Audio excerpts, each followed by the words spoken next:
بسم اللہ الرحمن الرحیم۔ السلام علیکم۔ ایک شخص اللہ تعالیٰ کا فرمان بردار تھا اور دوسرا شخص اللہ تعالیٰ کا نافرمان تھا۔ دونوں مچھلی کا شکار کرنے چلے گئے۔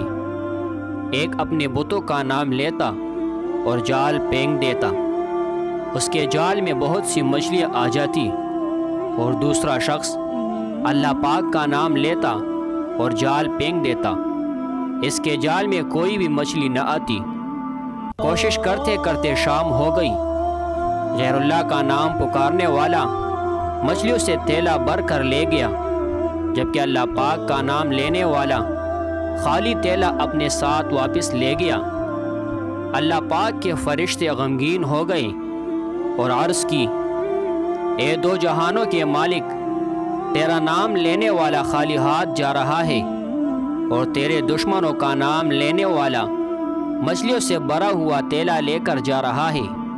اس پر اللہ پاک فرشتوں کو ان دونوں کا آخرت میں ٹھکانہ دکھاتے ہوئے کہتا ہے کہ دیکھ، جو مچھلیوں کا تیلا بھر کر جا رہا ہے اس کا ٹھکانہ جہنم ہے۔ مچھلیاں اس کے کس کام کی؟ اور جو خالی ہاتھ جا رہا ہے اس کا مسکن یہ جنت ہے، اور اس کا کوئی بدل نہیں۔